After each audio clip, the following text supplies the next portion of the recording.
கோயில் நிலத்தை தாரவாத்துட்டாங்க, கோயில் நிலத்தை பட்டா போட்டு கொடுத்துட்டாங்க, கோயில் நிலத்தை வந்து ஆக்கிரமிப்பாளர்களுக்கு கொடுத்துட்டாங்க, இப்படின்னு டிசைனாக கலராக வந்து போய் சொல்லி ரீல் சுற்றிக்கிட்டு இருக்கிறாங்க சில பேர்.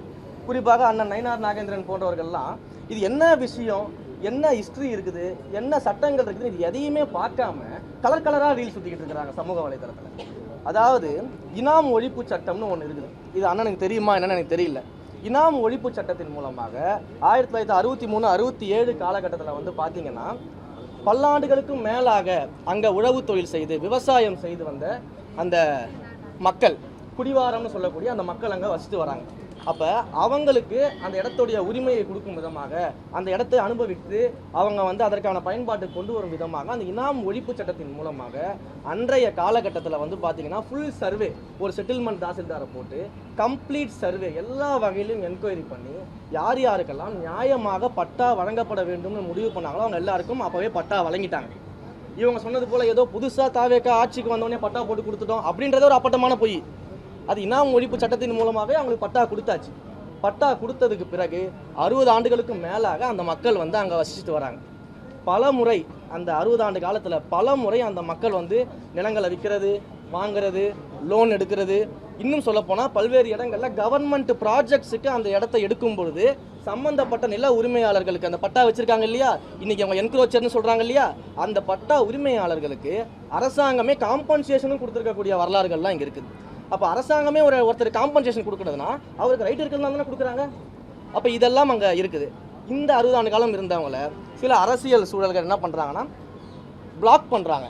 ஏன் பிளாக் பண்ணுறாங்க அப்படின்னா, இதெல்லாம் கோவில் நிலங்கள், கோவில் நிலங்களுக்கு சொந்தமானது அப்படின்னு சொல்லி 1912 அந்த காலகட்டத்தில் இருக்கக்கூடிய ரிஜிஸ்டர்ஸை எடுத்து வச்சுக்கிட்டு அந்த ரிஜிஸ்டரை மென்ஷனாக பண்ணி இஓக்கள் மூலியமாக அன்றைக்கு இருந்த இஓக்களை வச்சுக்கிட்டு லெட்டரை மட்டும் கொடுத்து சப் ரிஜிஸ்டர் ஆஃபீஸ் மூலமாக இந்த இடத்தெல்லாம் பிளாக் பண்ணிடுறாங்க. எந்த விதமான டிரான்சாக்ஷனும் பண்ண விடாமல் பிளாக் பண்ணுறாங்க, ஜீரோ வேல்யூ பண்ணுறாங்க.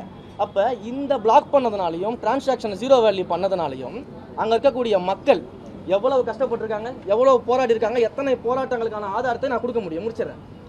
ஸோ இந்த மாதிரியான விஷயங்கள் நடந்துகிட்டு இருக்கும்போது அந்த மக்கள் ஒரு கல்யாணம் காட்சினா லேண்ட் அடிச்சு லோன் வாங்க முடியாது, ஒரு அவசர தேவைக்கு லேண்டை விற்க முடியாது, வீட்டை விற்க முடியாது, எந்த டிரான்சாக்ஷனும் பண்ண முடியாத ஒரு சூழலில் அவங்க மாட்டிக்கிட்டாங்க. இதற்கான போராட்டம் தொடர்ந்து நடந்துகிட்டு இருக்குது.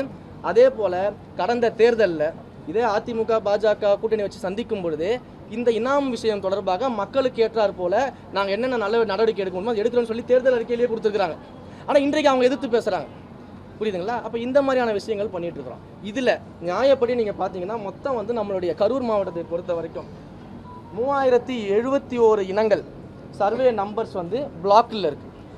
அதில் கோவில் நிலங்கள் 2024 சர்வே நம்பர்ஸ் பிளாக்கில் தான் இருக்குது. அதை யாராலையும் கை வைக்க முடியாது, ஓகேங்களா? அதே போல் பட்டா நிலம் 1167 நிலங்கள் இருக்குது. அதில் வந்து பார்த்தீங்கன்னா தெளிவான இனங்கள், கிளியர் கேசஸ் அப்படின்னு சொல்லிட்டு இனாம் ஒழிப்பு சட்டத்தின் மூலமாக பட்டா பெறப்பட்டு இண்டிவிஜுவல் நேம்ஸுக்கு பட்டா கொடுக்கப்பட்ட பிறகு அதற்கு பிறகு வந்தக்கூடிய யூடிஆர்லையும் இண்டிவிஜுவல் நேமில் அவங்க பட்டா இருக்கும். அதற்கு பிறகு கம்ப்யூட்டரைஸ்டு பண்ணதுக்கப்புறமும் இண்டிவிஜுவல் நேமில் அந்த பட்டா இருக்கும்.